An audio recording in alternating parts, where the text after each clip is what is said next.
we're going to talk about some different wheelchair accessories, features. One of the things, depending on where you work, community, in the hospitals, if someone's had an amputation, you'll see an amp board. So an amp board would be used for someone that has a below knee amputation.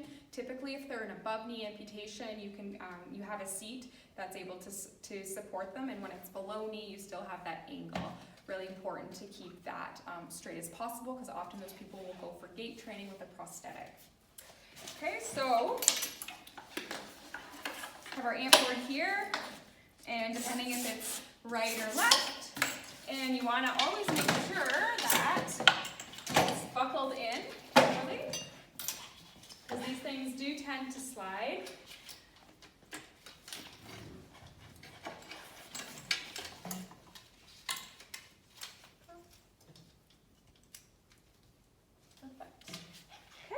So you would put your amp board on, and it's actually kind of nice because the amp board acts as a rigidizer as well. And you put your cushion on top. Sometimes we'll use a piece of Dyson. Often too, we will have Velcro strips to put the cushion on top so that the cushion's not sliding off either.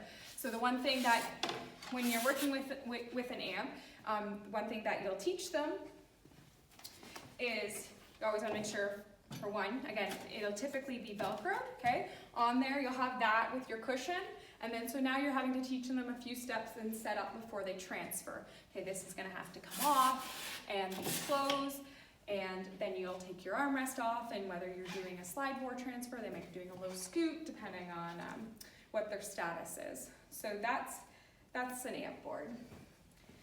Okay. Next thing we have, actually, maybe I'll keep that chair for a second. Here we have a hemi-arm. So this is for someone, I think of stroke, someone that's had a stroke, and we don't want to keep their arm internally held like this. We want to keep it open, the shoulder open and extended. So we will put arm rested on, it simply slides on like this, and then the person's going to sit with their hands supported like that. You can flip this out. Sometimes we'll flip this out if we're working on independent transfer, because you have to think this might be something that they're going to have, so they can't necessarily take it off themselves, so we'll often have it flipped out, footrests removed for transfer. Trying to think, sometimes too they come with almost like a little trough at the side, because the arm will fall off, so there's different types of arm supports that we can use in that case. So kind of just flowing from that over to, you have a full tabletop that can go onto a wheelchair. It slides on and off similar to the armrest.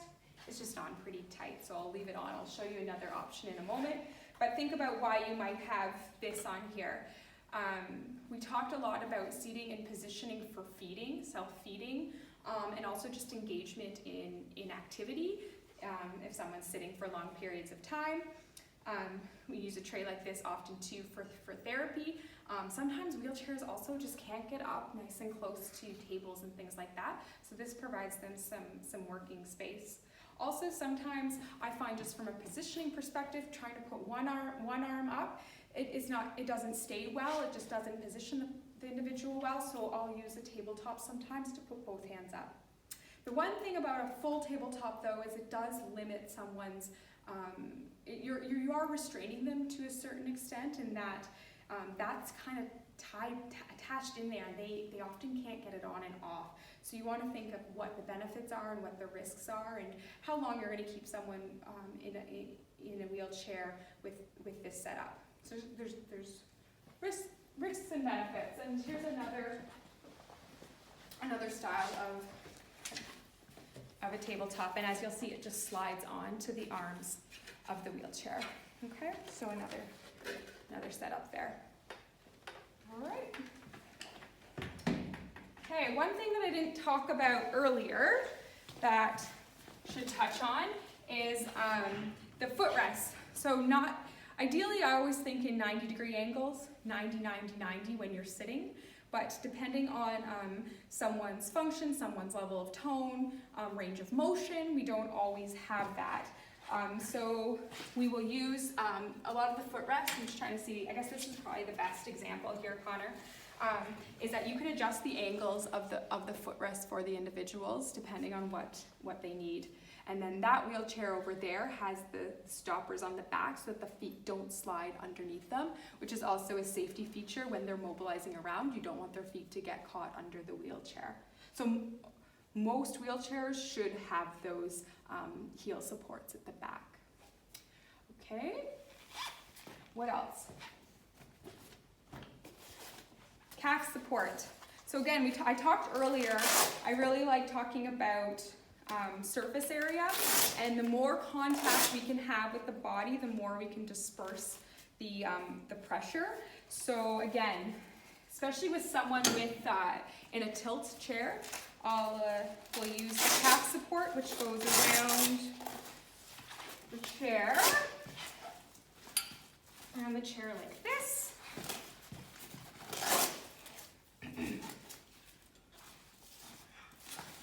Okay.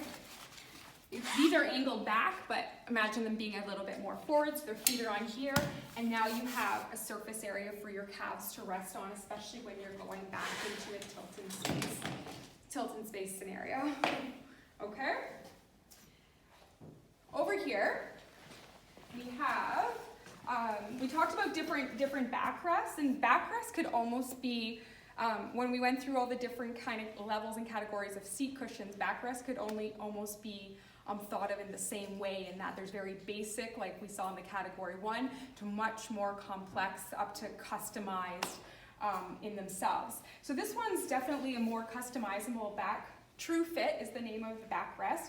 And look at the lateral support. So for one, it's really important when you're looking at fitting a wheelchair for an individual that the laterals are in the correct place. For one, if you have them hugged way up here, they may require that, but you also have to think of how it's limiting the rest of their mobility. So they need to be positioned correctly to support the individual, but also to restrict as little movement as possible. To not restrict as much movement as possible. Okay, and then in this particular backrest, they have different cells. So depending on what someone's spinal posture looks like, you can take cells out to kind of, again, increase the surface area of the back for pressure and posture purposes. One thing that I didn't mention earlier, and I just noticed on this chair, any sort of tilt-in space, a reclined chair, you must ensure there's a headrest. If you do end up coming to a placement at the hospital, you'll see lots of, I say lots, but you'll definitely see some tilt chairs that don't have headrests, and they need to have headrests. And that's one thing we need to make sure that they do have, because people will come around and tilt them and not without headrests. And anyways, we can't have that. That's very, very poor positioning. We wouldn't be doing our jobs. I'm just trying to think if there was anything else. Oh yes. So we have the elevating leg rests here. Okay, so these ones, I'm just looking here, perfect. They all adjust differently. So this one actually is very cool. So you simply unwind, and then you can set it up to adjust like that. You could bring it all the way up. Why do we want adjustable footrests? There's several reasons. I'll just name off a few depending on someone's tone and, again, positioning.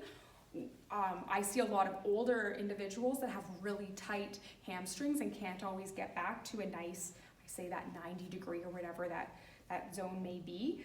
So to have that ability as well. Often at the hospital too, we'll have individuals that are in a Zimmer splint. They've had a patella surgery or something like that. So in that case, we might actually bring something like that up high as possible. And then gives them support and keeps them in a certain position like that. We even get inventive, and we pop the footrest off so that the back of the leg's supported and up where it needs to be to maintain the positioning. Yeah, I guess it's just a lot of different, depending on what someone's tone is like, or what kind of what characteristics their bodies look like at certain ages, depending on their comorbidities or whatnot. We're able to adjust those. So edema. Edema. Thank you. Yes. So we know that we have to keep people legs elevated, whether it be they have CHF or they've had a surgery. So keeping them elevated as well. Thanks, Brenna. Yeah, there's a belt too on that one you might talk about. Yeah, I think we did talk in the video, but we'll talk one more time about it. So again, you will see different types of belts, but again, this is the 4-point belt. So there'll be a regular seat belt, if you can imagine, just without the 4 points, just 2-point.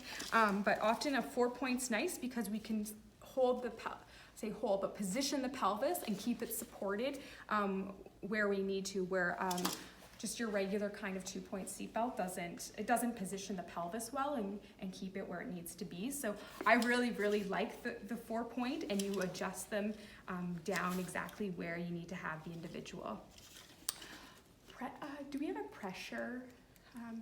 I'm just asking the question. So this seatbelt is not one of them, but you'll see seatbelts, and I find often this circle here is red, and we call them pressure point seatbelt.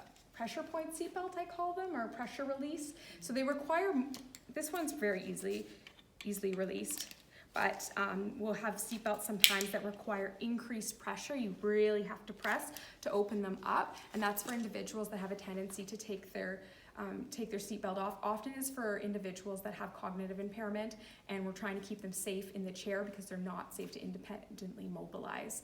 So that's another feature that you may see out in long-term care homes or different units in the hospital. I think that's it.